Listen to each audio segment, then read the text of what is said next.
Bonjour à tous. Bonjour. Est-ce que vous nous entendez bien?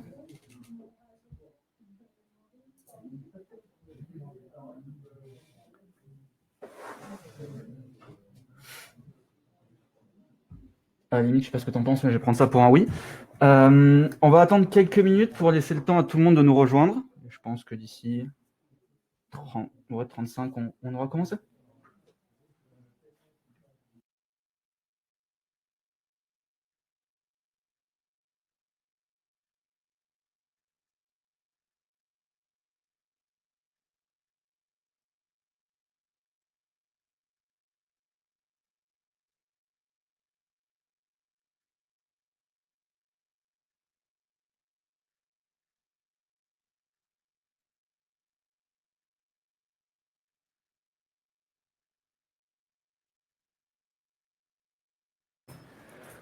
Ok, donc j'ai un petit peu menti. On va commencer avant 35. Les gens vont nous rejoindre au fur et à mesure. De toute façon, au début, ce sera la présentation de Ludovic et moi-même et de nos différentes sociétés. Donc on peut commencer et les personnes rejoindront en cours de route. Donc rapidement, je suis Ludovic Lacasse, je suis directeur conseil spécialisé la partie technologie chez Chooseit. Ça fait un peu moins de 20 ans maintenant que j'accompagne des clients sur tout ce qui est transformation digitale et du conseil en architecture. Donc Chooseit, on est une entreprise qui travaille pour à peu près tout type de clients. Ça fait un peu plus de 22 ans qu'on existe maintenant et on travaille dans la collaboration un peu long terme avec nos clients pour essayer de les accompagner sur la durée. On fait différents types de projets, donc des plateformes de marque, des sites de l'hygiène, des plateformes sur mesure, des applications mobiles et puis des solutions e-commerce. On s'adapte aux différents types de besoins de nos clients pour les accompagner sur tous leurs moyens. On travaille d'un bout à l'autre des projets, donc on fait à la fois du conseil, du design, du développement, et puis on accompagne aussi dans la partie performance et maintenance nos clients, à la fois sur du conseil en début de projet et à la fois aussi sur la maintenance technique sur leurs environnements. Super, merci beaucoup. Donc Nicolas Blasco, je suis directeur du pôle Audit et Pentest chez Devensis Cybersecurity. À côté de ça, je suis aussi formateur de différentes certifications, donc CEH, CSA, ECIH. Donc, ce sont des certifications qui sont à la fois donc, CEH, Certified Ethical Hacker, vraiment pour former des hackers éthiques. On va aussi pour former des personnes qui font du SOC, qui peuvent devenir des SOC analystes, et aussi aider à la formation des personnes qui vont faire de la réponse à incident. Donc, voilà, c'est une grande partie de mon métier. En ce qui concerne Devensis Cybersecurity, donc c'est une société qui a été fondée en 2013. Le cœur de notre activité, c'est vraiment la cybersécurité.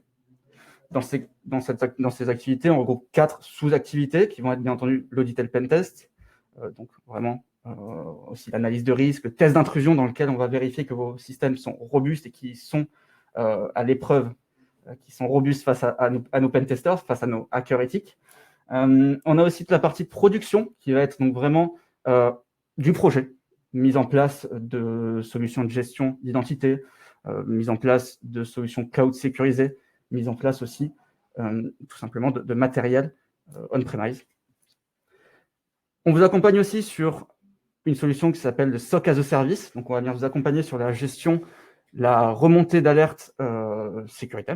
Et on va essayer de répondre à ces alertes. Donc, on va passer dans les phases de réponse à incident. Et tout ça, on le propose as a Service pour nos clients.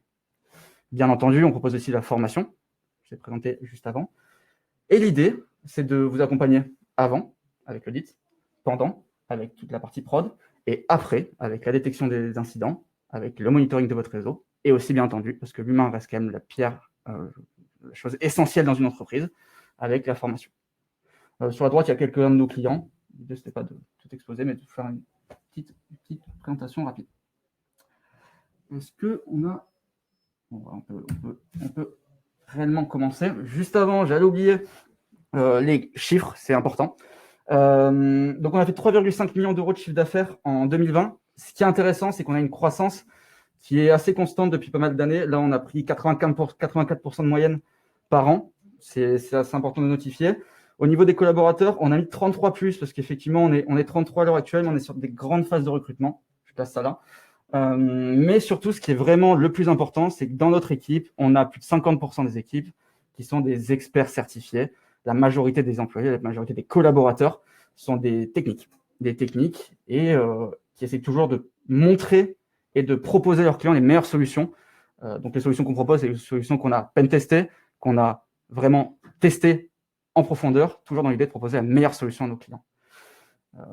À titre d'exemple, pour vraiment prouver ça, on dit souvent nos commerciaux ne sont pas objectivés sur les ventes, ce qui permet de ne pas avoir les différents détournements qu'on peut voir. Les commerciaux, peu importe ce qu'ils vendront, auront toujours le même salaire, ne seront pas objectivés. C'est un point super intéressant qu'on rappelle souvent. Et voilà, j'étais un peu plus long que toi, je pense, mais pas de souci. Mais voilà. Et on est parti ? On est parti. On ne va pas vous représenter le sujet, mais très rapidement, l'objectif, c'était de vous introduire à la sécurité de vos applications, et principalement les applications open source, parce que c'est dans l'ADN de ce qu'on fait mutuellement.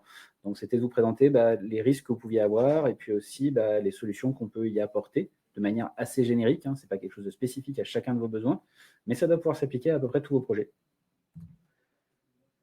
On a découpé en 3 grandes parties. Une première partie sur laquelle on identifie les risques pour vous expliquer un petit peu tout ce qui peut arriver. Une deuxième partie sur la prévention, sur comment essayer de se prémunir de ce qui pourrait vous arriver et d'avoir des bonnes pratiques de mise en place. Et puis une dernière partie sur les réactions, parce que malgré la bonne identification des risques, vous n'êtes quand même pas à l'abri de pouvoir derrière subir une attaque sur un système ou un autre, et donc voir comment vous pourriez réagir.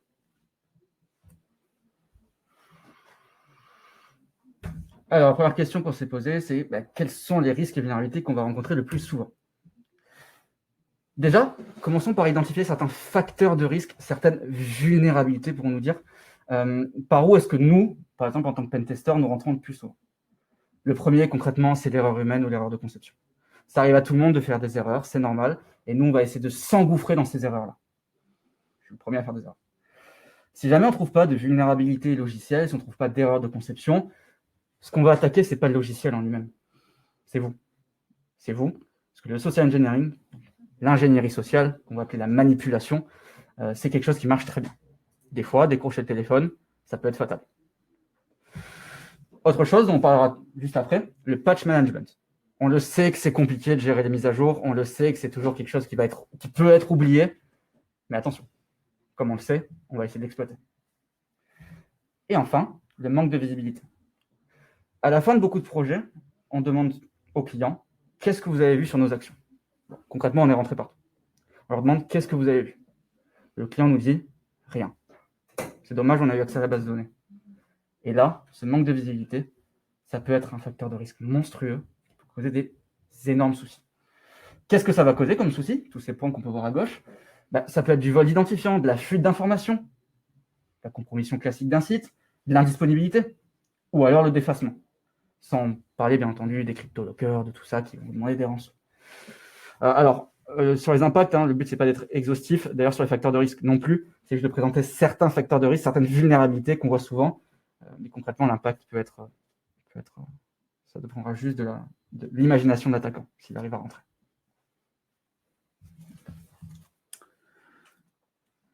Alors, on a décidé de prendre un exemple courant. Alors, c'était pas forcément parce que c'est une mauvaise solution. Je voulais de suite tordre le cou à ça pour pas dire parce que WordPress, on l'a pris comme solution, c'est parce que c'était une mauvaise idée de l'utiliser. C'est parce que c'est la plus populaire. Et donc, on s'est dit, tant qu'à y être, on va prendre la solution la plus populaire pour s'appuyer dessus, pour voir un petit peu comment ça fonctionne.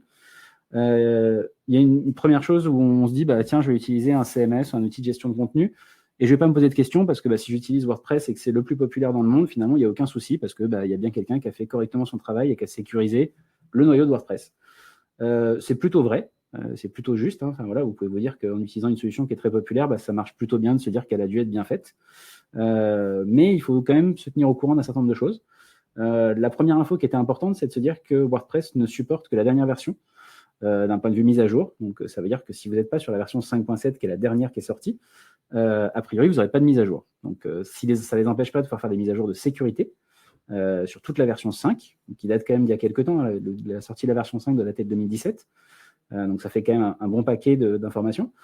Mais ça veut dire aussi que potentiellement, vous êtes sur une version qui n'est pas toute récente et qui date de 2017, 2018 et qui donc a pu subir des attaques au cours du temps, même si vous avez pu corriger les problèmes au fur et à mesure. C'est important de se dire qu'aujourd'hui, on a trouvé la stat sur WordPress.org, donc le site officiel de WordPress. Il y a 18% des sites installés qui sont dans une version antérieure à la 5 et qui donc n'auront plus de mise à jour de sécurité. Donc, même s'il y avait quelque chose qui se passait mal, en dehors de compter sur quelqu'un de la communauté, vous n'aurez pas de mise à jour.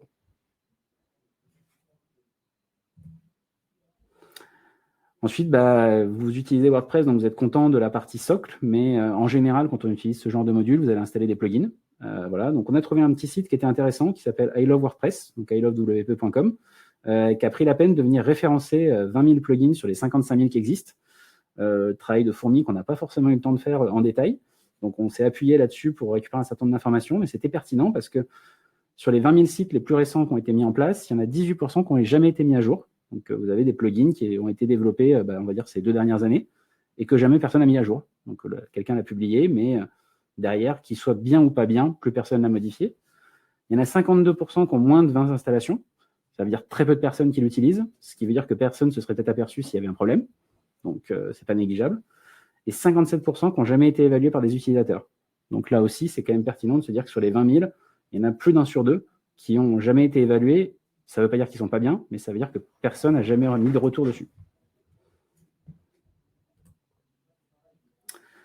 Alors là, vous allez me dire, oui, mais alors, comment je peux choisir mes modules qui vont bien, mes plugins qui vont bien? Je suis sur un WordPress, mais ça marcherait pareil si vous étiez sur un Drupal, sur un Magento, sur n'importe quel outil qui propose des plugins et des modules.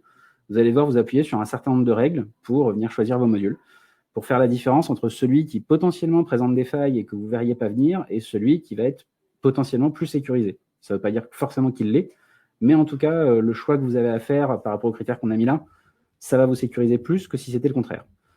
Donc, comment bien choisir? On a pris l'exemple de Yoast. Pour ceux qui connaissent WordPress, c'est un module hyper connu qui permet de faire du référencement avec WordPress. Donc, c'est quelque chose d'extrêmement utilisé. Pour une bonne raison, c'est que si on regarde juste le nombre d'installations, qui est un des critères que vous pourriez regarder, il est installé plus de 5 millions de fois. Donc, ça veut dire quand même qu'il y a 5 millions de sites qui utilisent potentiellement Yoast. Donc, ça fait quand même beaucoup de monde. C'est un des critères qui est intéressant parce que plus il y a de monde qui l'utilise et plus vous avez de chances que quelqu'un ait repéré un problème potentiel et les signaler. Donc, c'est quand même un sujet intéressant. Il y a 2 autres choses que vous pouvez regarder assez rapidement. C'est l'auteur. Est-ce que l'auteur, c'est une personne connue ou pas? C'est pas parce qu'il est connu que forcément c'est mieux, mais si c'est une entreprise, qu'elle est reconnue et qu'elle a déjà fait une dizaine de modules, vous pouvez partir du principe quand même qu'il y a peu de chances qu'ils aient fait quelque chose de moins bonne qualité cette fois-là. La dernière mise à jour, ça c'est très très très important, parce que potentiellement, si vous prenez un outil qui n'a pas été mis à jour depuis 2 ou 3 ans, ça veut dire que plus personne ne le maintient. Donc, s'il y a des problèmes, personne ne les aura corrigés. Donc, c'est important d'avoir un outil qui a des mises à jour régulières. Est-ce qu'il a été testé? Et si oui, sur quelle version? Ça, c'est pertinent. Alors, ça existe sur WordPress.org, ce n'est pas toujours le cas sur toutes les plateformes. Mais c'est quand même bien de pouvoir se dire que vous pouvez vérifier sur quelle version est-ce qu'il a été testé. Parce que tester un module sur une version qui a 10 ans, ce n'est pas la même que le tester sur la version actuelle, qui est potentiellement celle que vous utilisez.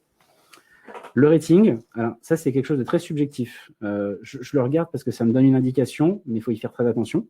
Ça peut être intéressant de pouvoir se dire qu'il y a eu beaucoup d'évaluations. Si, comme là, c'est le cas, par exemple, sur Yoast, il y a plusieurs dizaines de milliers d'évaluations. Si l'outil était mauvais d'un point de vue sécurité ou d'un point de vue performance, il y aurait bien quelques évaluations qui seraient remontées là-dessus. Sur 10 000, il y a quand même normalement des gens qui ont vérifié ça. Mais il faut faire attention parce que ça peut être un très bon outil fonctionnellement parlant et que vous ayez des excellents retours fonctionnels et que pour autant, vous ayez des problèmes techniques dessus. Et le dernier point qui est aussi un peu spécifique à WordPress, mais qui existe dans d'autres systèmes aussi, vous avez un système tout en bas. Donc, en bas à droite de la capture, vous voyez, il y a une petite barre verte qui est quasiment pleine. Ça, c'est le nombre de issues, donc de tickets de bugs qui ont été déposés et qui ont été résolus récemment.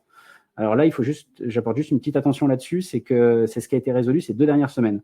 Ce qui veut dire que si la barre est toute vide et qu'il n'y a écrit rien du tout, ça peut vouloir dire soit qu'ils sont extrêmement bons et qu'ils ont tout corrigé, soit que personne ne l'utilise et n'a posé de bugs dessus. Donc voilà, c'est quand même un indicateur qui est important. Ici, sur Yoast, c'est un indicateur qui est très rassurant parce que vous avez plus de 700 issues qui ont été résolues ces 2 dernières semaines, ce qui veut dire qu'ils ont quand même largement corrigé le module ces 2 dernières semaines.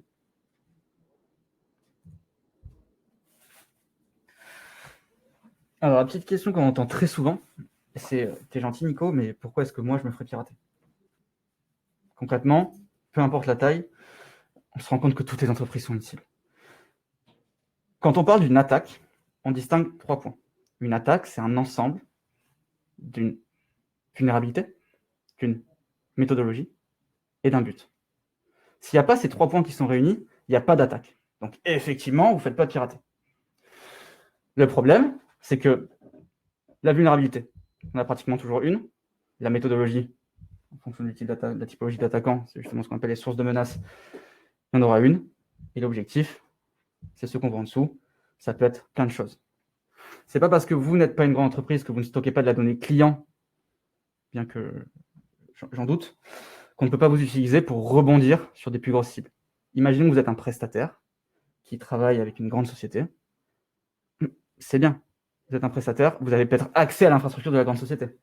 Donc moi, en tant qu'attaquant, je vais passer par chez vous pour taper le grand. C'est souvent comme ça que ça marche. On peut se servir aussi de votre nom de domaine, de vos adresses email, pour envoyer des phishing à vos clients. C'est quelque chose qu'on voit très souvent. Le PDG qui se fait avoir par une attaque de phishing, les attaquants ensuite lisent les mails du PDG pendant plusieurs mois. Et au bout de quelques semaines, une fois qu'ils ont eu assez d'informations, au bout de quelques mois, une fois qu'ils ont eu assez d'informations, ils transfèrent l'attaque de phishing à toutes les personnes qui sont en contact avec l'entreprise. Comme ça, ils arrivent à se propager petit à petit et tissent une toile monstrueuse jusqu'à avoir plein d'entreprises dans leurs mains et derrière faire une attaque beaucoup plus grande. Vous pouvez être un vecteur en fait de compromission pour des plus gros. Sans oublier le fait que les ransomware actuellement, ça fait du dégât, les crypto-lockers, ça fait du dégât, et on va pouvoir vous demander de l'argent aussi. On va peut-être pas vous demander 700 000 euros, on va peut-être pas vous demander 800 000 euros, mais en fonction de votre taille, déjà 10, 20 000, 30 000, ça peut commencer à faire mal. Sans oublier qu'il y a aussi des bots qui peuvent attaquer et qui peuvent vous avoir de manière complètement aveugle. Si vous avez un service qui est exposé, vulnérable, vous n'allez pas être une cible de choix, le bot va rentrer dans la faille, exploiter la vulnérabilité et essayer de faire des actions sur les objectifs, donc essayer de faire ce pourquoi il a été créé. Donc oui, peu importe votre taille, vous êtes une cible, c'est malheureux, mais vous restez une cible. À moins que vous travailliez que sur du papier, mais ça m'étonnerait que vous soyez là si c'est le cas.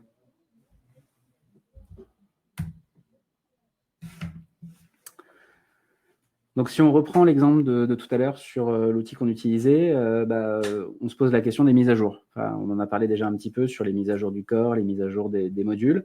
Et vous vous posez la question de se dire, finalement, des mises à jour, il en sort souvent. Parce que dans tous les outils modernes, on voit des mises à jour qui sortent tous les 3 mois pour une nouvelle petite version, tous les ans, tous les 2 ans pour une version majeure. Et surtout, si vous êtes sur des outils comme WordPress ou comme d'autres outils très grand public, des mises à jour pour corriger des petits bugs qui ne sont pas forcément des problèmes de sécurité. Il en sort tous les jours, voire même plusieurs fois par jour. Donc, vous vous dites, s'il faut que je fasse toutes les mises à jour, c'est pénible, ça prend du temps. Et puis, finalement, soit je vais les regrouper, je vais les faire une fois tous les mois, une fois tous les 3 mois, une fois tous les 6 mois, une fois tous les 2 ans, une fois tous les jamais. Et parce que finalement, ça prend du temps, puis que mon site continue à bien marcher, je ne vois pas pourquoi je m'embêterais avec ça. C'est une bonne source de compromission pour une première bonne raison, c'est qu'il faut savoir que les vulnérabilités sont indexées. Pour une bonne raison, pour savoir où est-ce qu'elles sont et pour qu'on puisse les corriger. Donc, ça part d'un bon sentiment de base. Et puis après, sur un moins bon sentiment, il y a aussi des sites qui expliquent comment pouvoir exploiter ces vulnérabilités, forcément. Il faut se dire que même si vous estimiez que vous n'étiez pas forcément dans la cible, des entreprises comme Sopra, comme Monsieur Bricolage ou des organismes comme le CHU de Rouen cette année ont été rançonnés. Et même si vous vous dites que le CHU de Rouen, si vous dites que vous n'étiez pas dans la cible, a priori, ils ne l'étaient pas non plus. Enfin, voilà, ils n'ont pas été volés sur des données médicales ou des choses comme ça. C'était juste les bloquer au niveau du système d'information et les empêcher de travailler. Et rien que ça, déjà, si on vous empêche de travailler, vous serez peut-être prêt à payer une rançon pour reprendre le travail, parce que sans informatique, vous pouvez être vite bloqué. Après, il y a des défaçages pour des raisons politiques ou juste pour s'amuser. Alors, c'est sûr que vous vous dites, moi, je ne suis pas le site du gouvernement ou un grand site public qui fait débat. Moi, dans mon activité à moi, je n'ai pas forcément d'ennemis et il n'y a pas de raison pour que je me fasse dépasser ou ce genre de choses. Il faut se dire qu'il y a toute une partie, soit qui sont faits par des bots, soit qui sont faits par des gens qui font ça pour s'amuser. Et que ceux qui font ça pour s'amuser vont peut-être moins s'attaquer aux services secrets, à la NASA ou au Pentagone, qu'au site qui est un peu plus facile du fleuriste du coin ou du restaurant du coin. Et qui, de toute façon, lui donnera un peu de notoriété auprès de ses copains aussi. Donc voilà, pour lui, c'est toujours ça de prix. Et puis après, il y a l'utilisation discrète de votre serveur. Voilà, vous n'avez pas fait votre mise à jour, vous aviez une faille au niveau de votre serveur ou de votre outil. Et soit vous avez des données à voler, soit on peut te renvoyer du mail, il y a plein de choses. Il y a plein de possibilités, mais votre serveur peut servir à router des mails pour vendre des produits X ou Y qui arrangent le client. Et ils utilisent votre machine pour ça. Et ça leur permet à eux de pouvoir continuer à envoyer des spams ou ce genre de choses. Juste pour sur la partie mise à jour, juste pour vous donner un ordre d'idée, j'ai trouvé ça intéressant. Sur le site de WordPress, il publie les statistiques des installations. Donc voilà. C'est quand même important de se dire que WordPress, c'est 40% des sites dans le monde. Donc quand vous regardez des sites sur Internet, normalement, un site sur 2 ou un site sur 3 est fait avec WordPress. C'est souvent des petits sites aussi, hein. Il n'y a pas que des gros sites, même s'il y a des belles plateformes en WordPress qui tournent, mais il y a aussi tous les blogs X ou Y. Si on regarde la répartition que vous avez à droite sur les installations, vous voyez un gros paquet orange qui est plutôt bien, hein, le orange un peu saumon qui correspond à la dernière version. Donc vous dites qu'il y a quand même une bonne partie de la dernière version. Mais ça veut dire aussi que tous les autres ne sont pas sur la dernière version. Et puis on s'est amusé à faire la statistique. Il y en a 22,3% qui sont sur une version antérieure à WordPress 5.2. Alors vous, ça ne vous parle pas forcément, c'est une version qui est sortie en 2018. Mais pourquoi est-ce que ça a fait un gros changement? Parce que ça a fait un gap dans la stratégie de support de WordPress, parce qu'on a changé de version de PHP, donc le langage, qui était en fin de support déjà à l'époque et qui maintenant n'est plus supporté du tout. Ce qui veut dire que tous ces sites-là tournent sur des versions de langage et des versions de CMS qui sont plus supportées par leurs éditeurs. Ce qui veut dire que s'il y a des problèmes, vous n'aurez pas de mise à jour de sécurité, vous n'aurez rien qui sera fait sur ces machines-là. Ce qui représente 22% de 40% des sites dans le monde, 8% des sites qui, a priori, pourraient présenter des failles de sécurité parce que, de toute façon, même s'ils en avaient, elles ne seraient pas corrigées. Ils n'auraient pas de mise à jour qui correspondra à ça. Donc, ce ne serait pas possible de pouvoir les corriger. Et il faut se dire que ces sites-là, c'est ceux sur lesquels on est sûr qu'il n'y a plus de maintenance qui est effectuée. Ça ne veut pas dire que vous faites partie des 92% des autres sites, que pour autant vous êtes sécurisé. Mais ceux-là, en tout cas, ils ne peuvent plus rien faire. C'est-à-dire qu'à part tout refaire, ils sont bloqués sur l'évolution de leur plateforme. D'où l'intérêt de pouvoir faire des mises à jour quand même régulières et de pouvoir faire évoluer les choses.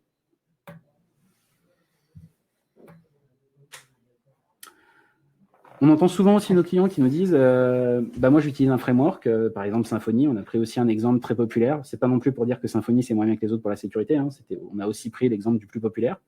On se dit si on utilise Symfony, on est tranquille. Voilà, c'est un bon framework, il y a des règles qui sont carrées, il y a des bonnes pratiques. Si je l'utilise comme il faut, il n'y a pas de problème, tout va être OK. Et c'est là qu'il y a la petite exception, c'est si je l'utilise comme il faut. C'est-à-dire que ce n'est pas parce que vous utilisez Symfony que pour autant votre projet il est sécurisé, c'est parce que vous respectez des bonnes pratiques, parce que vous testez bien les choses, parce que vous validez bien les choses, que tout est OK. Typiquement, vous avez un système dans Symfony qui vous permet d'éviter l'injection SQL ou d'autres types d'attaques, mais vous n'êtes pas obligé de l'utiliser. Donc si vous ne l'utilisez pas, vous vous retrouvez avec un système qui va être tout autant exposé que n'importe quel autre, et donc vous ne solutionnez pas forcément votre problème. Et ce qui est génial avec Symfony, c'est que des fois même ça conduit à une injection SQL. Si vous oubliez de désactiver le debugger, par exemple, la barre de debug sur Symfony, on peut avoir accès au code source. Et si on a accès au code source, pour nous, c'est beaucoup plus simple de trouver les injections SQL. Donc attention. Des fois, si on sort du framework, ça va mal se passer. C'est souvent ce qui arrive, hein, c'est ce que tu disais. Quand un développeur décide de sortir du framework, c'est là où nous, en tant qu'attaquants, on rentre. Mais des fois, la barre de debug nous permet aussi de trouver beaucoup d'informations. L'impact de la RGPD, alors on nous en parle souvent parce que depuis que c'est sorti, on voit ça comme une grande nouveauté. Déjà, ce n'est pas une nouveauté. Alors, j'espère que chacun d'entre vous a bien compris que c'est un changement de réglementation, mais que ce n'est pas un changement de loi. Donc, la législation existait déjà. Ce qui a changé autour de la RGPD, c'est principalement les amendes. Alors, je sais bien que ça peut changer beaucoup de choses pour un paquet de nos clients, mais il n'empêche que ça n'a pas changé les bonnes pratiques. Vous auriez dû déjà vous protéger avant. Vous auriez dû déjà faire les choses correctement. Mais c'est vrai que là, l'impact, c'est de se dire, si je les fais plus correctement, en plus des risques que je prends moi et qui peuvent représenter pas mal de problèmes, je peux avoir une amende. On en parle souvent avec nos clients parce qu'on se dit, 4% du chiffre d'affaires, c'est quand même énorme, on réalise un gros chiffre d'affaires, si on prenait cette amende-là, ce serait difficile. Il faut se dire qu'il y a un paquet d'attaques qui peuvent vous coûter au moins autant que ça. Il y a des estimations qui sont faites, mais il faudrait estimer combien de temps vous pourriez travailler sans outils. Voilà, si vous prenez un rançongiciel ou quelque chose comme ça qui vous bloque. Combien de temps est-ce que vous pourriez travailler si on vous volait votre base client, votre base utilisateur? Combien ça pourrait vous coûter en termes d'image de vous faire défacer votre plateforme ou ce genre de choses? C'est des choses qui sont plus difficiles à pouvoir estimer, mais bien souvent, on arrive quand même à avoir des coûts qui sont assez impressionnants. Et puis, un aspect qui est très important dans la RGPD et sur lequel c'est un point positif, même si ça ne facilite pas votre tâche, mais c'est quand même une bonne chose, il y a un meilleur encadrement de la communication. C'est-à-dire qu'avant la RGPD, vous aviez un problème de sécurité, la meilleure solution, c'était de le mettre sous le tapis et d'essayer de le cacher le plus possible. Aujourd'hui, vous avez des obligations de communication. Alors, c'est pour ça que vous voyez des grands groupes qui communiquent sur le fait qu'ils se soient fait voler des données. C'est parce que maintenant, ils y sont obligés. Alors, ce n'est pas parce qu'il y en a plus maintenant, c'est parce qu'avant, quand ils se faisaient voler des données, personne n'était au courant. Et puis maintenant, ils sont obligés de communiquer. Donc, ça influe beaucoup sur le sujet.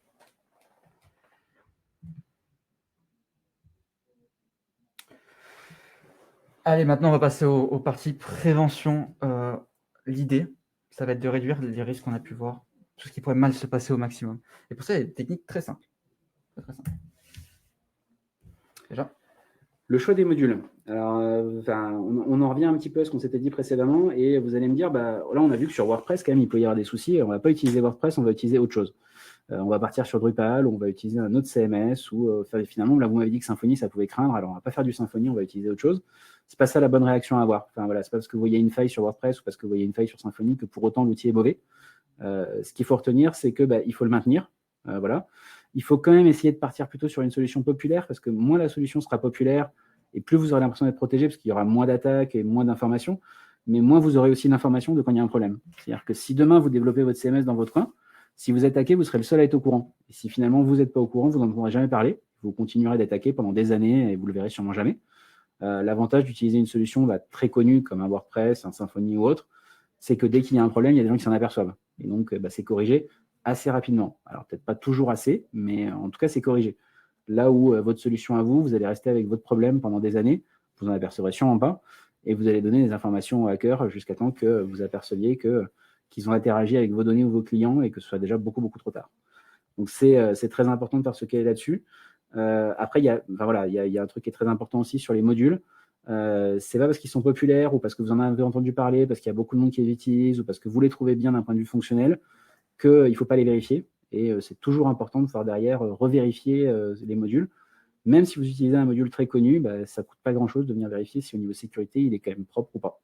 De vérifier aux mises à jour majeures, en tout cas. Parce que mise à jour, c'est-à-dire rajouter des fonctionnalités. Et rajouter des fonctionnalités, c'est-à-dire rajouter des bugs, mais aussi rajouter des vulnérabilités. C'est important de le vérifier assez souvent. Il y a un truc qui est super important, c'est la veille. On ne peut pas rester en sécurité si jamais on ne sait pas ce qui se passe dans le monde qui nous entoure. On doit connaître notre posture sécurité, on doit savoir dans quelle position on est à l'instant T, quels services sont exposés sur Internet, quels ports sont exposés, quels services sont exposés sur Internet, qu'est-ce qu'on a comme IP public, qu'est-ce qu'on a comme serveur. Donc ça, c'est super important. Si on reste dans notre bulle, notre carapace, et qu'on pense être en sécurité, peut-être qu'on ne verra pas le marteau qui est en haut dessus, en haut à droite de notre tête. Donc c'est important. On va aller chercher des trucs tout simples. On va aller sur Google. On va juste essayer de nous googler nous-mêmes, nous-mêmes en tant que personne physique, mais nous-mêmes en tant que personne morale aussi. Tapez sur votre entreprise, tapez le nom de votre entreprise sur Google, tapez le nom de l'URL de votre site web sur Google. Regardez ce qui est indexé. C'est arrivé dans des formations où on se rend compte que pendant que je fais ces démonstrations que je ferai juste après, pendant que je fais ces démonstrations, on se rend compte que le client a toutes ces webcams qui sont exposées sur Internet, toutes ces caméras de surveillance qui sont exposées sur Internet. Des fois, on se rend compte aussi que le client a l'intégralité de ses documents confidentiels qui sont exposés sur Internet. Pourquoi ? Parce qu'on va taper le mot-clé nom du client, entre guillemets, confidentiel, et je cherche les fichiers type PDF. Et ça aurait pris une recherche Google. C'est bien le temps qu'on s'en rend compte, nous. C'est moins bon quand c'est un attaquant qui s'en rend compte. Un truc qu'il ne faut pas oublier, c'est les réseaux sociaux. Twitter, ça peut être une super source d'information. Attention, super source d'information pour ce qui est sécurité informatique, pour ce qui est recherche de vulnérabilité, pour ce qui est mise à jour. Enfin, il y a aussi Reddit. Je l'ai mis dans réseaux sociaux et pas forum. Reddit, c'est un ensemble de forums. Donc, il y a alors plein de subreddits, des sous-forums, qui vont être spécialisés pour des cœurs d'activité. Par exemple, moi, en tant que chercheur en sécurité, je vais regarder beaucoup NetSec. Peut-être que vous utilisez beaucoup WordPress, beaucoup Symfony, beaucoup Drupal, beaucoup Joomla. Juste en tapant subreddit Joomla, vous tomberez sur une communauté avec des milliers de personnes qui échangent autour de Joomla, qui échangent autour de WordPress, ou de choses comme ça. Et c'est important d'échanger. C'est important d'échanger sur les réseaux sociaux, mais c'est aussi important d'échanger avec les humains en présentiel quand on peut, via les forums, via les salons, via les webinaires comme maintenant. C'est super important. Pour donner un petit peu les termes savants, de la recherche, donc de la prise d'informations via les moteurs de recherche, via les sources ouvertes, ça s'appelle de l'OSINT. De la prise d'informations via les réseaux sociaux, ça s'appelle du SOCMINT. Et via les groupes de discussion, via les humains, ça s'appelle de l'UMINT. C'est des mots que vous verrez souvent dans un domaine qui s'appelle la threat intelligence. L'idée, c'est de ne pas rester dans sa bulle pour éviter de se faire avoir par quelque chose qu'on n'aura pas vu venir. Et c'est super important, ça. La veille, c'est long, mais c'est indispensable. Et j'essaierai de vous montrer quelques outils après.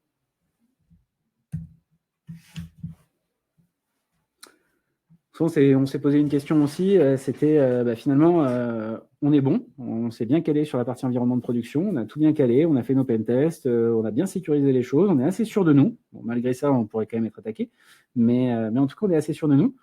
Mais on ne s'est pas posé la question sur nos autres environnements, parce que finalement, on a un environnement de production qui est le plus important, parce que c'est celui qui est exposé au public, mais on ne se rend pas compte que une pré-production aussi, elle peut être exposée au public, parce qu'on en a besoin pour faire des tests et ce genre de choses. Et on voit souvent des choses du genre, c'est une pré-production, il n'y a que nous qui nous en servons, donc il n'y a qu'à héberger ça sur une petite machine dans un coin, puis même si on ne fait pas toutes les mises à jour, ce n'est pas très très grave. C'est important de garder en tête qu'une pré-production, ça contient potentiellement des données sensibles, ça contient potentiellement des accès sensibles, et il faut qu'elle soit ISO production en termes de sécurité. On ne peut pas se dire que parce que c'est moins important d'un point de vue de votre business, ça ne l'est pas d'un point de vue de la sécurité. Donc c'est quelque chose à prendre en compte. À l'inverse de ça, on voit souvent nos clients qui nous disent, pour tester, ce qui est vraiment pratique, c'est que sur une pré-production, j'aime bien avoir les mêmes données. Parce que quand je cherche le bug qu'a rencontré monsieur Untel sur telle page, si j'ai pas monsieur Untel dans la base et si j'ai pas la même page, c'est vachement plus compliqué de pouvoir tester. Et donc on se dit, j'aime bien pouvoir dupliquer les choses. Et là aussi, vous vous dites que si vous avez les mêmes informations sur votre production et votre pré-production, si vous faites hacker la pré-production, vous allez perdre les mêmes infos que si c'était un hacking de production. Donc on vous conseille fortement soit de stocker juste des jeux de test, ça c'est l'idéal, parce que si vous faites voler des jeux de test, c'est pas un drame, soit à minima d'anonymiser les choses pour rendre vos pré-productions moins sensibles. Et alors ça ne veut pas dire que pour autant il faut les ouvrir au grand public, mais en tout cas, si vous avez des risques dessus, ils seront quand même moins importants. Après, il y a les sujets de sécurisation classiques. C'est quand même assez pénible, votre mot de passe que vous avez mis sur la pré-prod. À chaque fois que je me connecte, il faut saisir quelque chose, vous ne pourriez pas l'enlever. Ou le filtrage IP. C'est pas pratique. Là, je suis en télétravail à la maison, je ne peux plus accéder à la pré-prod. Est-ce que vous ne pourriez pas enlever le filtrage IP? Ou un mot de passe très faible qui est utilisé pour le marketing. Ou admin, ça marche bien aussi. C'est pour accéder à une pré-prod. Des moins 2, 3, 4 parce que c'est plus simple pour les commerciaux. Voilà, c'est ça. Ou pré-prod. Voilà, il y a des choses assez classiques parce que c'est pratique, comme ça tout le monde s'en souvient. Mais sauf que faut bien vous dire que si vous en souvenez facilement, c'est aussi parce que c'est utilisé par beaucoup trop de gens et que donc c'est facilement retrouvable. Après, il y a la question de l'indexation. Souvent on se dit c'est pas indexé, c'est pas trouvable. Donc on vient nous voir, on nous dit tous ces documents-là, ils sont secrets, ils sont quand même stockés sur mon serveur, ils sont accessibles à n'importe qui. Mais pour éviter que n'importe qui les voie, il y a qu'à les mettre dans le robot.txt. Et ça, c'est pas forcément une bonne solution. Et ce qui est marrant avec le robot.txt, c'est que déjà ça marche plus beaucoup. Tu me contredis si c'est le cas. C'est plus trop utilisé par les moteurs de recherche. Par contre, c'est utilisé par nous. C'est utilisé par les attaquants. Première chose qu'on fait quand on arrive sur un site, c'est qu'on va sur le robot.txt et on regarde ce que vous n'avez pas voulu qu'ils soient indexés. Et on le voit. Et du coup, c'est la première chose qu'on va les taper. Un petit truc sur les pré-productions. Effectivement, les données, c'est super important, mais des fois, plus pour le retour d'expérience, nous on s'en sert des pré-productions pour, on les tape, on récupère le code source, et une fois qu'on a accès au code source, on vient taper la production. Parce qu'on a eu justement une information très importante qui est votre intelligence, votre code source, et là, pour nous, c'est beaucoup plus simple. Et si on trouve une vulnérabilité en pré-production, on va l'exploiter sur la production. Très souvent, on utilise ce levier de pré-prod pour taper la prod et récupérer la vraie data, même si elle n'était pas sur la pré-production. Donc, tu as complètement raison. Attention à la pré-prod, c'est le plus important. Et nous, on rentre très souvent par là. Très, très souvent par là. Ce que tu disais par rapport au moteur de recherche, alors, ce n'est pas parce que votre site n'est pas indexé sur Google qu'il n'est pas trouvable. Vous voyez peut-être un petit mot un petit peu barbare, Certificate Transparency. Ce mot-là, pour expliquer une simple chose, en 2018, Google a commencé à dire aux autorités de certification, OK les copains, si vous générez des certificats, moi ce que je veux, c'est que je veux avoir une entrée du certificat que vous avez généré. Je veux savoir que vous avez généré ce certificat, tout ça pour éviter les autorités de certification malveillantes, mais il ne faut pas cette étape. Donc à partir de maintenant, dès qu'une autorité de certification vous génère ce joli certificat qui vous permet d'avoir ce joli petit cadenas en haut à gauche, il y a un log qui est fait. Il y a une entrée qui est faite dans un serveur. Et ces serveurs sont publics. Donc du coup, nous, n'importe qui, peut venir requêter ces serveurs pour voir quel certificat vous avez généré pour vos sites web, pour vos services. Donc, à partir du moment où vous fonctionnez en HTTPS, sauf si vous avez un certificat wildcard, c'est indexé, c'est visible. Point final. Que ce soit une pré-prod, une dev, une démo. S'il y a un certificat, c'est visible. Même si vous utilisez Let's Encrypt. Et ça, on le verra juste après, je vous ferai une petite démonstration. Et c'est un point qui est super important et super intéressant. On verra après. Juste, on vous a parlé beaucoup de pré-prod, vous ne dites pas que si c'est un environnement de dev ou de recette, ça ne marche pas. C'est le principe est le même. Et staging, ça va même. Ça marche aussi.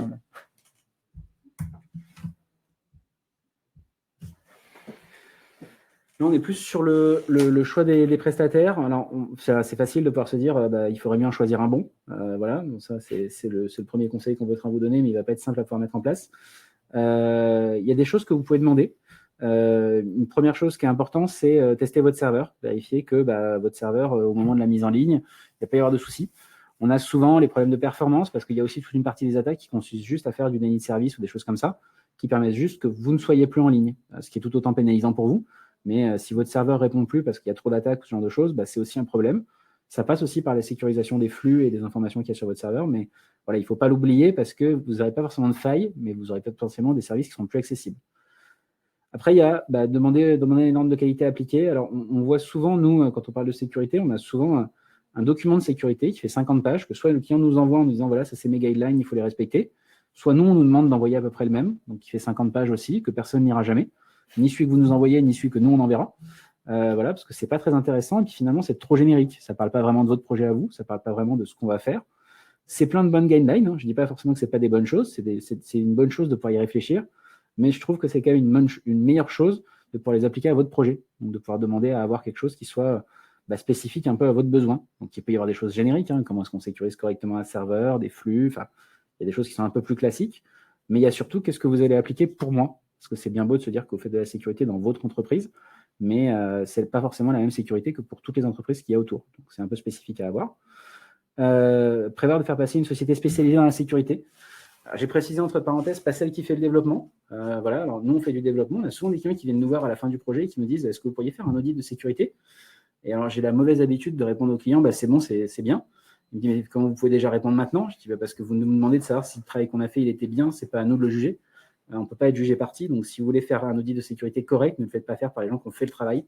Faites-le faire par quelqu'un d'autre qui va être neutre et qui va vous apporter une vraie réponse. Parce que sinon, forcément, vous allez avoir un avis qui peut être biaisé. Je ne dis pas qu'on ne le ferait pas bien, parce que nous, si vous nous le demandiez, on essaierait de le faire le mieux possible, mais vous n'aurez aucune garantie que ça a été fait correctement si vous le demandez au prestataire qui l'a fait en place. Et puis le dernier point, c'est la procédure en cas d'attaque. Il faut savoir que c'est une obligation de la RGPD. Vous êtes obligé de le faire pour vous, mais on est obligé aussi de le faire nous. Donc quand vous travaillez avec un prestataire, on est censé vous fournir une procédure.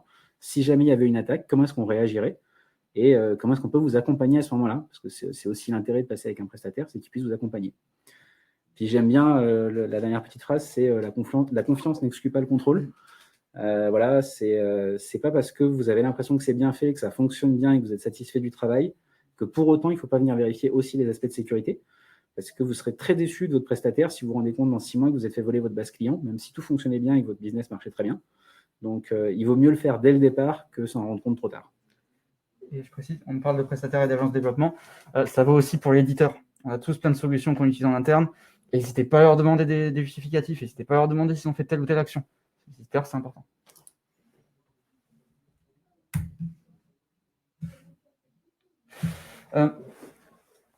Donc, vous avez compris, on essaie de trouver des questions, on essaie de sortir des questions qu'on nous pose assez souvent. Moi, une question qu'on me pose très, très souvent, c'est est-ce que je dois faire un pen test? Est-ce que je dois faire un test d'intrusion? Ok, ouais, mais comment faire? La première question à se poser, c'est oui, je veux faire un pen test, mais est-ce que je suis prêt? On va prendre un exemple tout simple, une maison. Vous nous engagez pour vous cambrioler. On va arriver devant la maison, on va trouver une porte ouverte. On va rentrer. Donc là, je vais venir voir, je suis rentré par la porte. Vous allez fermer la porte, je vais rentrer dans la maison, je vais rentrer par la fenêtre. Je vais dire, c'est bon, hop, on ferme la fenêtre.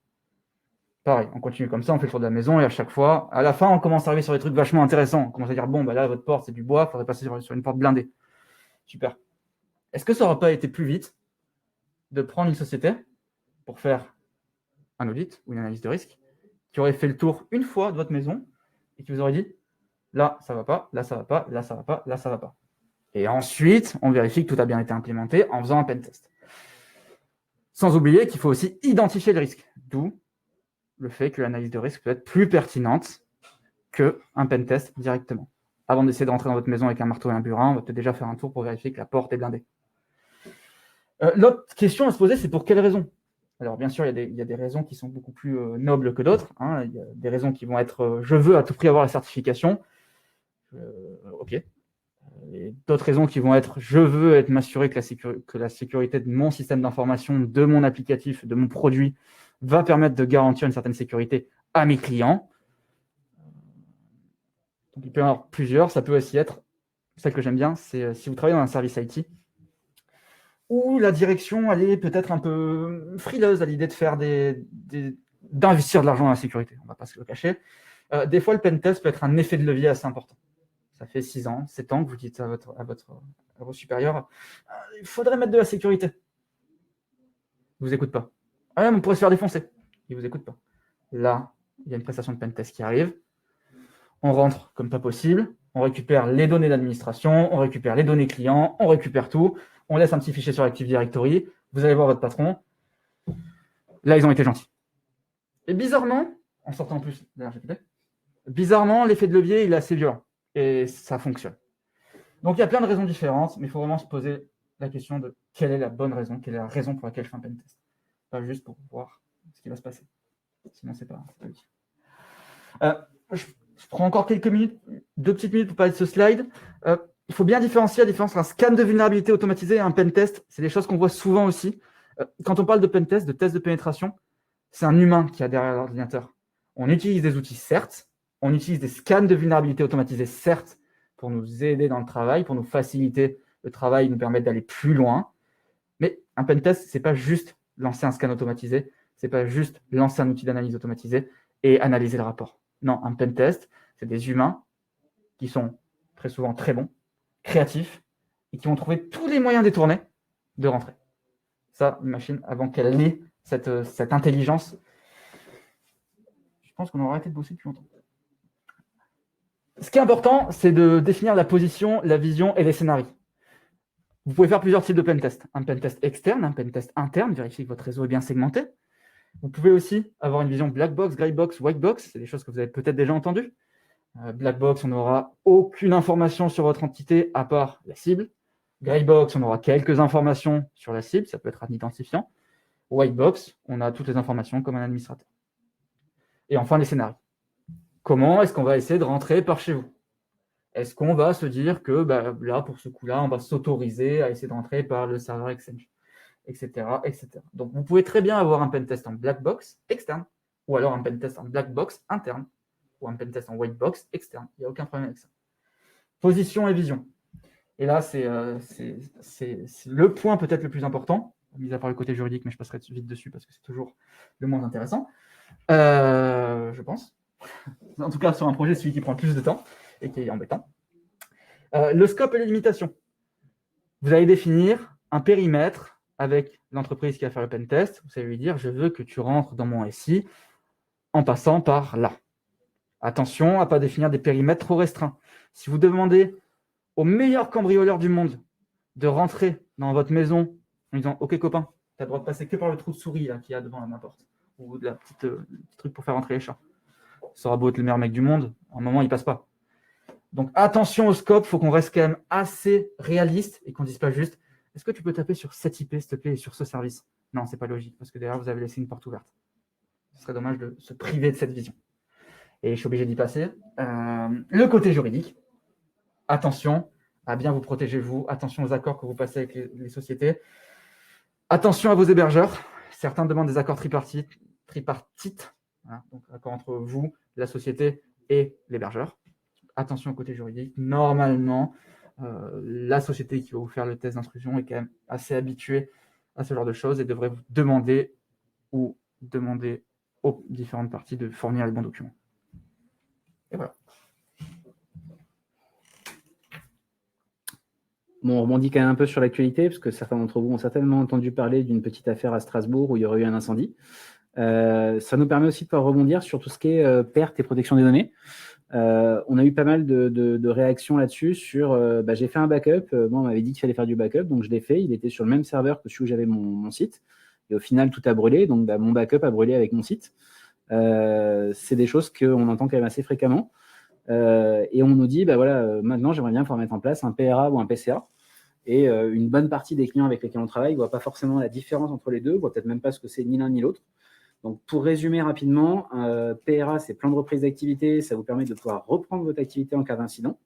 Et cette reprise-là, elle a un délai plus ou moins long. Ça dépend si votre système il prend une demi-heure à se réinstaller ou 3 jours. Voilà. Mais en tout cas, il faut savoir dès le départ combien de temps prend la réinstallation. Le plan de continuité d'activité, c'est mieux parce que ça veut dire qu'en gros, vous n'avez pas de coupure. vous auriez eu un plan de continuité d'activité sur OVH à Strasbourg et OVH à Roubaix. Quand OVH Strasbourg a brûlé, vos sites ne seraient pas down. Ils seraient restés en ligne sans aucun souci. Mais ça veut dire aussi que vous auriez maintenu 2 infrastructures, une à Roubaix et une à Strasbourg, et donc que ça a un coût. Et que ce coût-là, vous ne l'utilisez que quand vous avez un problème. Donc là, il faut mesurer si le coût de ce problème-là est intéressant ou pas. C'est bien aussi de se dire, tiens, j'ai un PRA ou un PCA, je suis tranquille, vérifiez-le. Voilà, j'aime bien l'exemple de Iliad en 2013. Ils ont eu un problème de coupure d'électricité. Il y a un tractopelle qui a coupé une ligne électrique principale qui avait chez eux. Manque de bol, ils n'avaient pas fait attention, mais la ligne secondaire qu'ils avaient était en maintenance, donc ils n'avaient plus d'électricité par ça. Vous me direz, pas grave, ils ont des systèmes de groupe électrogène, parce que c'est quand même un grand groupe, c'est le groupe Free derrière. Donc les systèmes de groupe électrogène se sont lancés, sauf qu'en fait, ils testaient régulièrement les groupes électrogènes, mais là, ils ne les avaient pas testés depuis longtemps, il n'y avait plus d'essence, donc les groupes électrogènes ne sont pas repartis. Et là, vous allez me dire, c'est pas grave, c'est les serveurs et les onduleurs. Et en fait, vu que la charge était importante, parce que tous les onduleurs se sont mis en route en même temps, ça a chauffé et ils ont brûlé. Donc voilà, donc là vous vous dites, c'est pas de bol, parce que finalement ils avaient quand même bien prévu le coup. Hein. Enfin, quand on regarde la chaîne de prévision, c'était pas mal. Mais en fait, ils la testaient pas. Et le fait de ne pas la tester, ils se sont rendus compte au moment où il y avait un problème que tout l'investissement qu'ils avaient eu sur les groupes électrogènes, sur les multi-fournisseurs d'accès d'électricité, sur les onduleurs et autres, en fait, n'avait aucune utilité parce que ça n'a pas marché à ce moment-là. Donc c'est quand même important de pouvoir derrière vérifier ça. J'avais un client qui, à chaque fois qu'on faisait une mise en production, nous demandait de passer d'un environnement à l'autre du PRA pour vérifier que son PRA marchait bien. Ça peut être une solution, se dire, voilà, on réactive. Vous êtes sur Strasbourg la majorité du temps, puis quand on fait une nouvelle mise en production, vous basculez sur Roubaix, puis à la mise en production suivante, vous rebasculez à Strasbourg, et ainsi de suite. Ce qui fait que vous n'activez pas forcément les 2 environnements, ça ne vous coûte pas aussi cher, mais vous vérifiez que les 2 fonctionnent quand même bien. Et puis le dernier point, c'est prévoir une procédure de communication. Ça, c'est la loi. C'est avec la RGPD, maintenant, vous êtes obligé. Si vous faites voler des données, il faut communiquer auprès de vos clients l'information.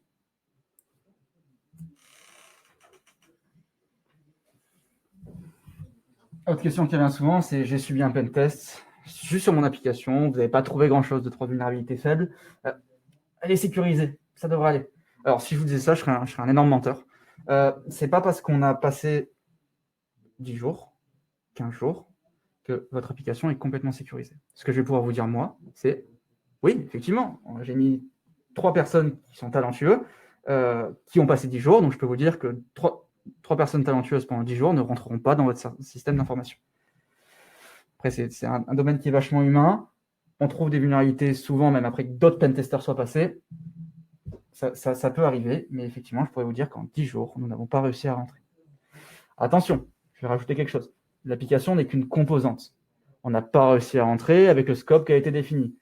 Rien ne dit qu'en passant par les adresses email, en passant par les emails, en vous envoyant un mail de phishing, je ne serai pas rentré. Rien ne dit qu'en décrochant le téléphone, on ne serait pas rentré. On fait des prestations aussi de social hacking dans lesquelles on va appeler les employés directement pour essayer de leur prendre l'information, essayer de leur faire exécuter des choses.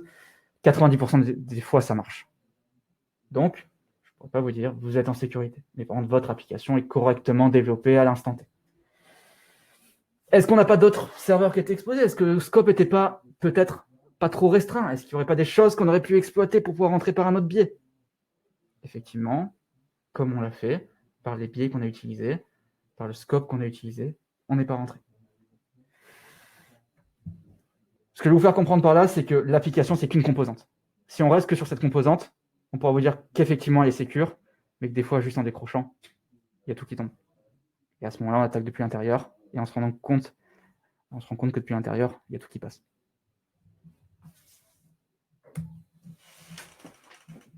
Oui, c'était... l'idée, c'est de vous montrer quand même, on parle de choses, l'idée, c'est de vous montrer quand même des techniques simples pour vérifier votre posture sécurité. Alors, il y a des... On ne va pas taper très très vite sur un clavier, hein, comme on pourrait voir dans les films de hacking. Non, on va utiliser des services, des outils que vous connaissez sûrement déjà, que vous avez sûrement déjà utilisé. Un truc simple, Virus Total, vous l'avez sûrement utilisé. Attention à ce service, mais vous l'avez sûrement déjà utilisé pour envoyer des fichiers que vous pensiez malveillants. Du coup, vous êtes fait scanner ce fichier par des 50 antivirus, 60 antivirus d'un coup, et vous avez eu un rapport. Donc ça, c'est le genre d'outil.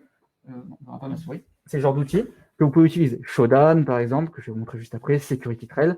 Un que vous pouvez retenir, c'est Have I Been Pwned, qui est un site qui va vous permettre de vérifier que vos identifiants n'ont pas fuité sur Internet, que votre adresse email n'a pas fuité sur Internet, n'est pas présent dans une base de données qui serait accessible publiquement.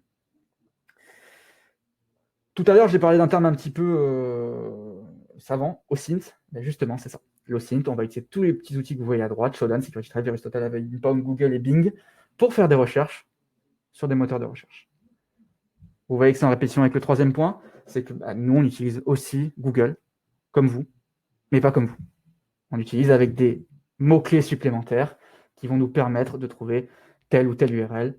Je vous les montre juste après. D'ailleurs, au niveau timing, on est... Ouais, on enchaîne. On enchaîne. Justement.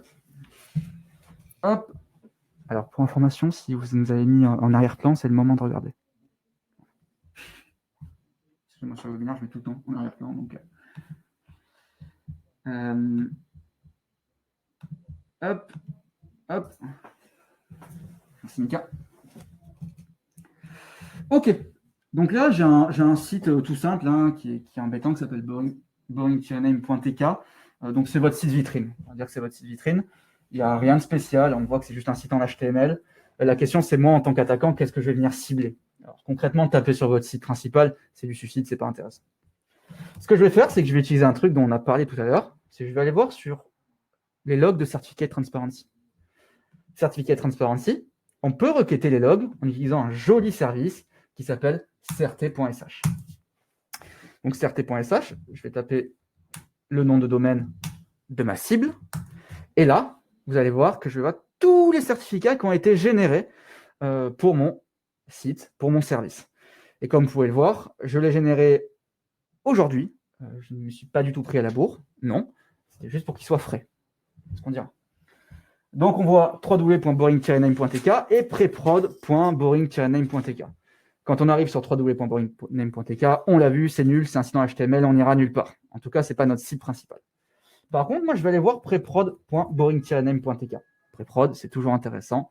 C'est toujours... Hop, j'ai spoilé, c'est toujours sexy. Donc là, on est sur preprod.boring-name.tk. Qu'est-ce qu'on voit rapidement? Tous ceux qui ont installé un WordPress reconnaissent cette plante verte magnifique. C'est un site WordPress par défaut. C'est un site WordPress et c'est écrit juste en dessous si vous l'aviez raté. Ok, très bien. C'est quoi ce formulaire? Là, je vois un formulaire. On recrute. Bon, alors, c'est écrit en espagnol parce qu'on recrute en espagnol. C'est déjà le premier test de recrutement. Et là, on voit des informations. Ok, très bien, très bien. Là, moi, en tant qu'attaquant, il y a un truc qui m'intéresse. Là, il y a un truc qui m'intéresse, c'est un formulaire d'upload. Quand je vois un formulaire d'upload, j'ai envie d'y aller. J'ai envie d'y aller. Donc, je vais laisser ça de côté quelques secondes. Hein. J'ai vu quelque chose d'intéressant. Ce que j'aimerais vous prouver avant, c'est que je ne suis pas un menteur et que le site web que je vous montre n'est pas indexé sur Google. Et du coup, n'aurait pas été visible si on n'avait pas utilisé les techniques. Donc, le fameux Google Dork dont je vous parlais tout à l'heure, j'utilise Google comme vous, mais pas comme vous. Ce que je cherche, c'est boring-name.tk. Ah, ben on n'a rien. On n'a rien. Allez, je vais quand même vous montrer que ça marche, hein, c'est technique. Je vais mettre dev26.com. Et là, vous allez voir qu'on aura les résultats. À chaque fois, dans une URL, il y aura écrit dev26.com, dev26.com, dev26.com. Donc, si mon site boring-name.tk avait été indexé, il aurait apparu. Ce qui est marrant, c'est que derrière, on peut trouver des fois des domaines qui sont plus intéressants. Par exemple, je vous montre un petit truc en plus. Vous cherchez des fichiers PDF qui sont confidentiels. Ok, on n'a rien vu. Voilà. On peut trouver du coup le mot-clé confidentiel dans des fichiers PDF. Vous allez voir la puissance de Google, c'est assez impressionnant quand on utilise les mots-clés qu'il faut. Cette technique s'appelle du Google Dork, D-O-R-K. Vous avez plein de mots-clés différents, je vous laisserai chercher. Allez, revenons sur notre formulaire espagnol. Bon, j'ai rempli rapidement. Je ne suis pas sûr d'avoir compris tout ce que j'ai rempli, c'est pas très grave. Ce qui m'intéresse, moi, c'est la partie browse. La partie browse, donc la partie upload, pardon. On clique sur le petit bouton browse. Et là, on voit un truc cool. Extension permise, PDF, doc, docx. Moi, j'ai envie de vérifier que c'est juste PDF, doc et docx. Du coup, ce que je vais faire, c'est que je vais uploader un petit fichier PHP. Petit fichier PHP qui est rien de plus qu'un code malveillant qui va venir se connecter à mon serveur si jamais il est exécuté. Là, du coup, je vais juste envoyer le fichier. Ah, voilà, il manquait mon estado. On attend que le fichier s'envoie. Très bien, message égale 1. Même sans voir la page, je pense que mon fichier a été envoyé. Cool. Qu'est-ce qui se passe maintenant? Je vais vérifier si mon fichier a été upload. Il y a une erreur qui est assez commune sur WordPress. Je vais faire le clic droit. C'est d'oublier le directory listing. Regardez, je vais copier l'adresse de l'image. Je vais aller ici. J'ai mon image, c'est cool. Je supprime mon image. Là, je vois un listing de fichiers. C'est basique, c'est des choses que beaucoup de gens pourraient faire. Là, je le regarde, je vois un petit dossier plugin, un petit dossier upload. Allons voir dans upload si mon truc, c'est pas uploadé. Ah, photo curriculo. Démo.php. Je ne vais pas exécuter ce fichier maintenant. Par gain de temps, je pense qu'on est un peu juste. Mais sachez que si je clique sur ce fichier, j'ai un accès total à votre serveur et je suis connecté en ligne de commande. Je suis connecté en ligne de commande, c'est ce qu'on appelle un reverse shell. J'ai directement accès à votre serveur. Alors là, je suis bien gentil. Bonsoir. On est bon? Ok. Je suis bien gentil, je vous dis des choses comme ça, genre ça tombe du ciel. C'est pas que je suis un hacker incroyable, loin de là. En fait, ce que j'ai fait, c'est que je suis allé sur le site, j'ai fait clic droit. On voit pas très bien. J'ai affiché le code source. J'ai affiché le code source de la page. Et en gros, ici, il y a écrit wp-curriculo.calastro. Je l'ai tapé sur Google. Hein. C'est ça. J'ai tapé sur Google. Là, j'ai vu que c'était le plugin WordPress WP Curriculo Vitae Free.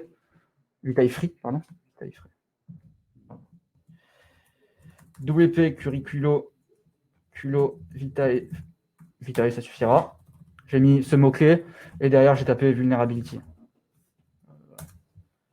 Et là, je commence à arriver sur des choses où on voit WP Curriculo Vitae Free plugin a une vulnérabilité. Du coup, je vais cliquer dessus. Et là, je commence à avoir des choses. Je commence à avoir des informations. Je commence à avoir des trucs assez intéressants. Moi, c'est pas ça que j'aimerais vous montrer. Moi, ce que j'aimerais vous montrer, c'est juste ça. Hop. Où es-tu? WP Scan. Hop. Regardez. Pour vous montrer même mieux. Si vous voulez exploiter, il y a une vidéo YouTube. C'est à la portée de tout le monde. Trouvez le nom du formulaire, trouvez le nom du plugin, tapez le nom du plugin sur Google en rajoutant le mot-clé vulnerability et regardez la vidéo YouTube. Si vous voulez, on peut se regarder ensemble, hein, mais rien d'intéressant, c'est ce que je viens de vous montrer.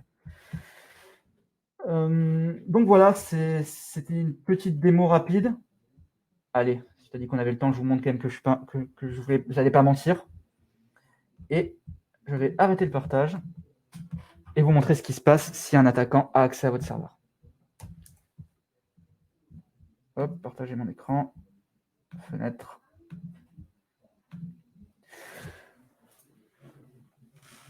Alors là, je suis juste sur un serveur distant, hein, qui est un serveur qui est sur Azure. Alors, même spécial.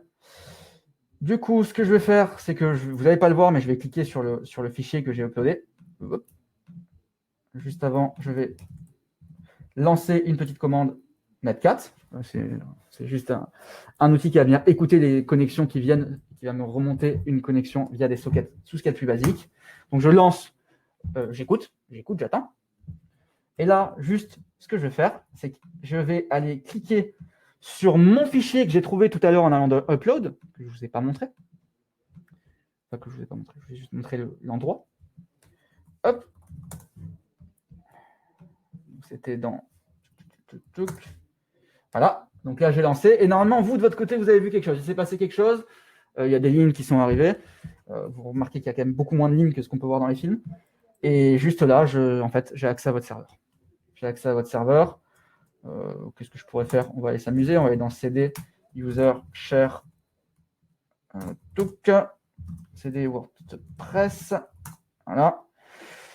Et moi, j'ai envie de vous embêter. Je vais faire un rmindex.php. Et si j'ai envie de me resservir, je ne vais pas faire ça comme ça. Je vais faire un mvindex.php vers index2.php.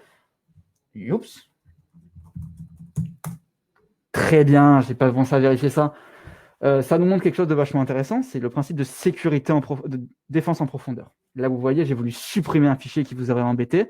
Mais comme j'ai bien fait mon travail en essayant de le faire mal, j'ai pensé à ne pas laisser les droits à l'utilisateur de base. pour supprimer tout et n'importe quoi. Mais bon, c'est pas grave. Disons que je sais quand même pas faire mon travail. Je me suis quand même laissé une petite, j'espère, porte de sortie. Hop, WordPress. Et on va prendre celui-là et on va supprimer.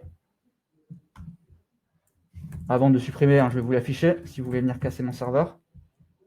Hop. Allez.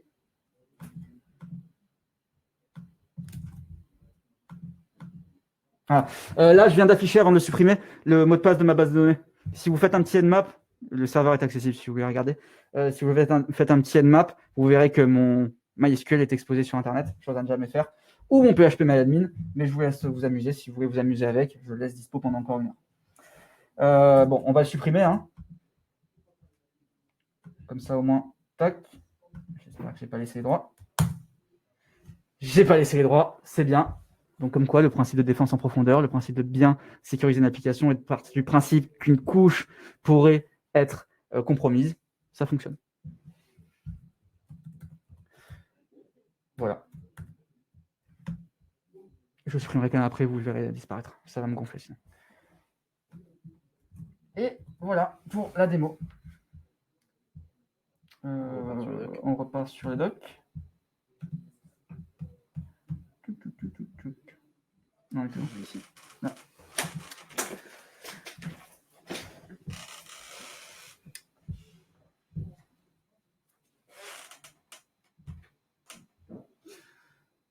Hop. On enchaîne après la petite démo. Et donc là, en gros, on vous a montré quels étaient les types d'attaques que vous pouviez subir, comment ça pouvait se passer, mais on vous a bien dit un peu tout le long, finalement, même si vous faites bien votre sécurité, vous n'êtes quand même pas à l'abri d'une faille humaine, déjà, ça c'est la première chose, puis même pas d'une faille informatique, puis ça peut toujours arriver. Il faut réagir quand il y a des soucis. Donc la meilleure des réactions, c'est de travailler avec un prestataire, parce que ce n'est pas forcément une spécialité de répondre à des incidents, et donc vous n'allez peut-être pas bien faire les choses. Vous allez peut-être avoir la première réaction qui consiste à restaurer votre système à l'identique d'avant, vous savez, celui qui s'est piraté, en se disant au moins comme ça je récupère mon système, mais si c'était piraté avant, il y a de grandes chances qu'il puisse être repiraté, donc aucun intérêt. Avant l'attaque, se dire aussi est-ce que je suis prêt ou pas. C'est déjà une bonne chose de se dire finalement j'ai rien fait pour la sécurité, donc je me doute qu'un jour ou l'autre ça va m'arriver, et donc je me prépare. Se préparer aussi sur la partie communication, être capable de pouvoir se dire je vais contacter la CNIL, je vais contacter mes clients aussi, je vais être capable de pouvoir réagir sur les actions à pouvoir mettre en place. C'est très important parce que si demain vous êtes attaqué, il faut que vous puissiez réagir et faire quelque chose. Maintenant, c'est une obligation légale, donc il va bien falloir faire quelque chose et vous ne pourrez pas vous en sortir comme ça.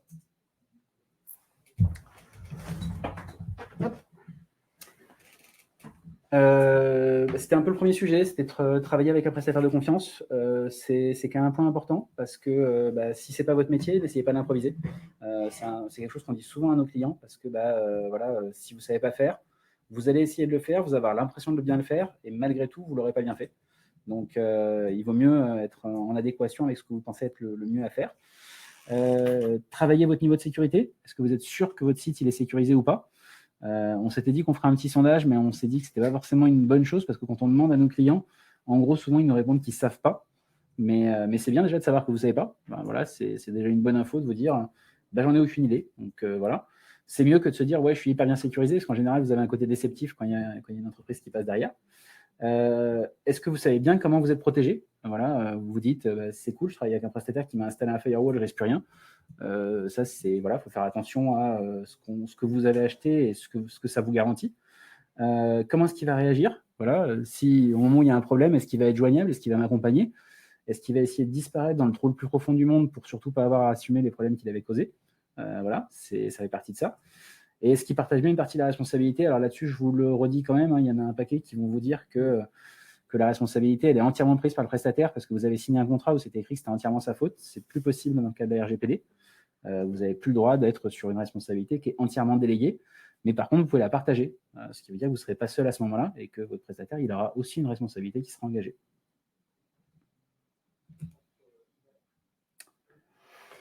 Alors concrètement, dans une phase de réponse incident, le plus important, c'est la phase de préparation. C'est malheureux, mais la plus importante des phases dans une réponse incident, c'est avant que ça arrive. Donc dans tout ce que vous faites, prévoyez le pire. Je te laisse répondre sur le deuxième point. Le plan de reprise, ça c'est hyper important. Vous avez subi une attaque. Comment est-ce que vous avez pu protéger vos données? Comment est-ce que vous avez pu protéger vos outils? Une fois qu'un hacker est passé, partez du principe que soit il ne restera plus rien, soit vous n'aurez plus confiance dans ce qu'il y a. Donc il faut pouvoir le remonter d'ailleurs et d'une source qui était fiable. Là aussi, si votre backup était sur le même serveur, si vous remontez votre backup du même serveur, il a peut-être été aussi infecté. Et donc ça ne sert à rien de pouvoir le remonter. Voilà. Mais c'est quand même important de pouvoir avoir des infos qui sont propres là-dessus. Prévoir un plan de communication. Je sais bien que je l'ai déjà dit plein de fois, mais essayez pas de cacher sous le tapis les problèmes. D'abord parce que c'est plus légal, et puis aussi parce que ça solutionne rien. Enfin, si vos utilisateurs s'aperçoivent qu'ils se sont fait voler des informations à cause de vous et que vous n'avez pas communiqué dessus, ils vont en plus vous en vouloir parce que potentiellement ça va durer encore plus longtemps. Donc au moins communiquez vite. S'ils se sont fait voler un mot de passe, ils pourront peut-être le changer sur d'autres outils pour éviter que le problème s'étende et que ça génère une insatisfaction qui soit causée par vous. Et le dernier point qui peut être intéressant, envisagez de prendre une assurance cyber-risque. Il y a de plus en plus d'assurances qui se lancent sur le marché, il y a de plus en plus d'assurances qui vous accompagnent. C'est un conseil parmi tant d'autres, mais ça peut être intéressant et ça peut sauver pas mal si vous n'étiez pas prêt. Ils sauront vous fournir du conseil, fournir du dédommagement aussi, une assurance, et surtout de l'accompagnement. C'est une solution commune.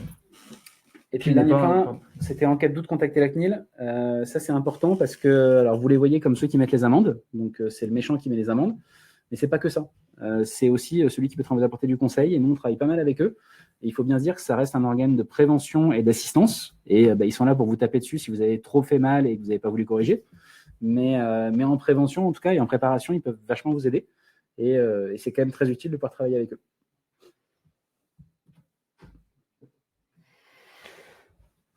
Alors, le pire des cas, j'ai pas le temps, je suis pas prêt. Alors, en vrai, normalement, ça devrait plus arriver.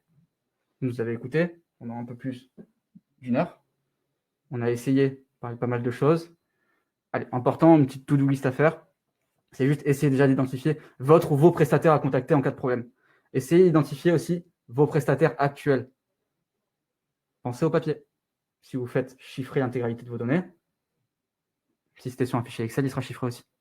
Pensez à identifier vos prestataires, à noter les numéros de téléphone, à noter tout ça. Sur papier en plus.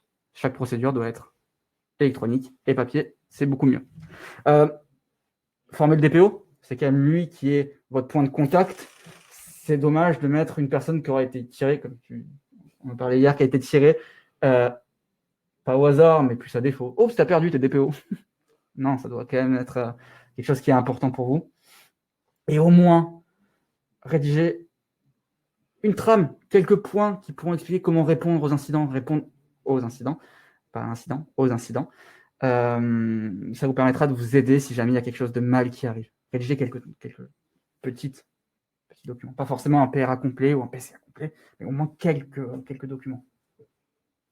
Des trucs qui est bête, mais vous faites voler vos clients, vous n'avez plus la liste de vos clients. Si vous l'avez quelque part imprimée, vous pourrez les contacter. L'excuse de je me suis fait voler la liste de mes clients, donc je ne peux pas les contacter, ça ne marche pas bien. Voilà, c'est pas bien efficace. On vous dirait que vous aviez qu'à le prévoir. Et donc, prévoyez-le. Enfin, mettez-vous en situation, dites-vous que vous avez tout perdu et qu'est-ce qui vous reste. Enfin, voilà, c'est un bon moyen de faire tester. Juste avant de passer à la conclusion, je vais quand même faire un petit truc. Parce que sinon, ça va mal se passer. Le fichier de tout à l'heure, c'est bon, il est supprimé. Voilà, là vous n'avez plus accès au site, le site est cassé. J'ai refait une configuration qui était mauvaise. Donc au moins, hop. Là, on est bon. Est-ce que vous avez des questions peut-être ? Le temps que vous puissiez rédiger les questions, l'important à garder à garder en tête, c'est vraiment ce côté préparation. Faire tester les choses, c'est une bonne chose. C'est très important de pouvoir se dire que vous avez bien sécurisé votre système d'information, vous avez bien sécurisé vos outils, mais ça n'empêche pas de pouvoir préparer le moment où vous allez avoir un souci. Parce que quel que soit le travail que vous ayez fait, on l'a vu, ça peut être une erreur humaine, ça peut être plein de choses. Ça peut être un très bon outil sur lequel vous avez une toute petite mauvaise manip et rien que ça ouvre la porte et ça fait tomber tout le reste. Donc ne partez pas du principe que vous êtes bien sécurisé. Sécurisez-vous au mieux pour éviter d'être accessible à n'importe qui via une recherche Google en 3 minutes sur un module qui n'est pas du tout sécurisé. Mais préparez quand même vous au cas où, si vous aviez un souci, à pouvoir réagir. Mais pour rappel, une attaque, c'est une vulnérabilité, une méthodologie et un but. Le but, il sera toujours là. Toujours. Faites en sorte que la vue ne soit pas là.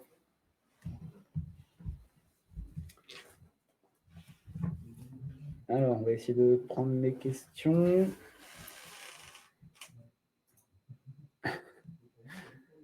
J'aime bien la remarque sur la paranoïa. Sur la paranoïa, ouais, je trouve que c'est un bon conseil. Ouais. Si vous bossez votre paranoïa et envisagez le pire, normalement, quand il va se produire, vous serez moins mal. C'est se dire que si vous pensez que tout va se passer pour le mieux, c'est le jour où ça se passera mal que vous serez mal. Il vaut mieux l'envisager un peu avant. Il y avait une question sur la fréquence de mise à jour des extensions. Là-dessus, je serais tenté de vous répondre. Essayez de les mettre à jour le plus souvent possible, mais pas trop tôt. Pourquoi ? Parce que quand une nouvelle extension, une nouvelle version sort, souvent, elle n'est pas bien fraîche. On fait un peu la même chose avec un mur. Vous ne mettez pas vos doigts sur un mur qui est encore humide. Faites pareil avec une extension. Évitez de la télécharger tout de suite. Ce conseil-là, bien souvent, nos clients l'interprètent comme dans ce cas-là, on n'installe plus aucune extension, on n'installe plus aucune mise à jour. Ce n'est pas le cas. Dites-vous que d'avoir une mise à jour de retard, ce n'est pas forcément un gros souci sur le corps et les modules. Si vous commencez à vous dire que vous auriez dû faire la mise à jour il y a 4 ans, c'est qu'a priori, vous avez passé la date de conservation de votre site Internet. Et j'étends juste la question, passer des extensions, mais aussi passer sur les applicatifs. On le voit aussi sur pas que des extensions d'outils web. Ça dépend. Si vous avez un Exchange exposé sur Internet, j'espère que vous avez fait la mise à jour dès le premier jour où ça arrive. Ça dépend des situations. S'il y a une grosse mise à jour de sécurité qui sort parce qu'il y a une grosse attaque qui est en cours, il ne faut pas chercher à comprendre, il faut patcher rapidement. C'est un des rares cas qu'on explique à nos clients. On explique à tous nos clients que pour les mises à jour, on échange, on discute, on vous explique ce qui a été mieux, ce qu'on a apporté dessus. Donc, un truc assez classique de vous dire, voilà, il y a une nouvelle version, elle apporte ça, elle apporte ça. Vous avez tant de versions de retard, donc ce serait bien de ne pas faire la mise à jour. Ça, c'est le process classique sur on essaie de vous convaincre. Ça ne marche pas toujours, mais on essaye. Sur une veille de sécurité, on n'essaye pas de vous convaincre, on l'applique d'abord et après on discute de qu'est-ce que ça a comme impact pour vous. Parce que si on attend trop longtemps, elle va être exploitée. Surtout si on est sur un outil un peu populaire comme WordPress. On sait qu'une faille 0 day sur WordPress, elle a entre 20-25 secondes, je crois que pour les plus rapides, et une journée pour les plus lentes avant d'être exploitée par des robots. Et dans ce cas-là, ça veut dire que vous serez une cible parce que le robot ciblera n'importe qui. Donc, même si votre site n'a aucun intérêt, ce sera quand même exploitable.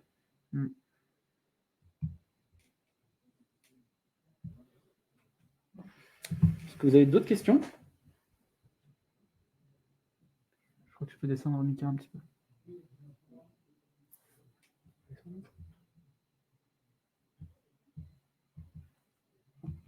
Non, je pense que... Alors, au cas où vous n'auriez pas osé poser des questions parce que vous vous dites que ça fait tâche quand même de dire que vous avez des problèmes de sécurité devant tout le monde pendant un webinaire, vous pouvez nous contacter. Vous avez nos contacts dans les informations. Vous pourrez le télécharger et revenir vers nous. Voilà, n'hésitez pas. On est dispo pour pouvoir répondre à des questions ou vous aider dans les différents choix que vous avez pu faire et vous informer sur la situation dans laquelle vous êtes rapidement. Voilà, on fait aussi de l'audit, bien évidemment, mais ça n'empêche pas de pouvoir nous appeler pour avoir 2-3 infos et voir déjà où vous en êtes.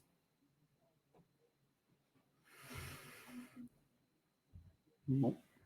Si on n'a pas plus de questions, je pense qu'on va pouvoir vous laisser reprendre une activité normale. Et merci beaucoup en tout cas. Oui. Merci beaucoup d'avoir participé. Et puis,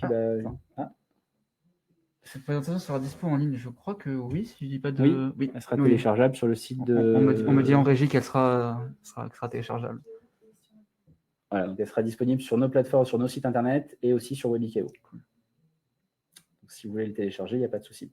Mais vous n'êtes pas obligé de faire une capture d'écran pour avoir notre mail qui ne sera pas très pratique à pouvoir utiliser. Ouais. C'est pas un problème.